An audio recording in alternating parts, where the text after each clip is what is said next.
નવસારી જિલ્લાના મરોલી ગામના બોરસી વિસ્તારમાં છેલ્લા 1 મહિનાથી ચાલી રહેલા કપિરાજના આતંકનો અંત આવ્યો છે।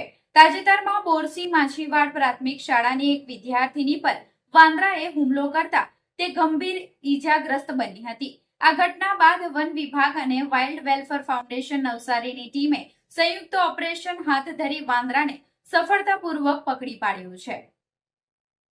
ગત 25 ફેબ્રુઆરીના રોજ બોરસી માછીવાડ પ્રાથમિક શાળામાં સાંજે 4 વાગ્યે બાળકોની રિસેસ ચાલી રહી હતી। આ દરમિયાન અચાનક એક વાંદરો શાળાના કમ્પાઉન્ડમાં ઘૂસી આવ્યો હતો।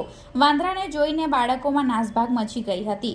ધોરણ 6માં અભ્યાસ કરતી સૃષ્ટિબેન નામની વિદ્યાર્થીની વોશરૂમથી ક્લાસરૂમમાં જઈ રહી હતી ત્યારે વાંદરાનો ધક્કો લાગતા તે નીચે પડી ગઈ હતી। પડવાના કારણે વિદ્યાર્થીનીને માથાના ભાગે ગંભીર ઈજાઓ પહોંચી હતી। શાળાના પ્રિન્સિપલે જણાવ્યું કે પ્રાથમિક શાળામાં સારવાર માટે બાળકીને પીએચસી દીપલાએ લઈ જવામાં આવી હતી, પરંતુ વધુ તપાસ અને સીટી સ્કેન માટે તેને ઓરેન્જ હોસ્પિટલમાં ખસેડવામાં આવી હતી। તબીબોની સલાહ મુજબ 1 દિવસ ઓબ્ઝર્વેશનમાં રાખ્યા બાદ હાલ વિદ્યાર્થીનીને રજા આપી દેવામાં આવી છે અને તેની તબિયત સુધારા પર છે। વિદ્યાર્થીની પર થયેલા હુમલાની ઘટના બાદ સ્થાનિકોમાં રોષ અને ભય જોવા મળી રહ્યો છે।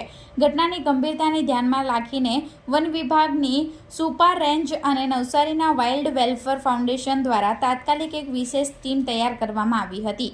ટીમે સુરક્ષાના તમામ સાધનો સાથે સર્ચ ઓપરેશન હાથ ધર્યું હતું અને ભારે જહેમત બાદ કપિરાજને કાબૂમાં લીધો હતો। આ રેસ્ક્યુ ઓપરેશન બાદ ગ્રામજનો અને શાળાના વાલીઓએ રાહતનો શ્વાસ લીધો છે।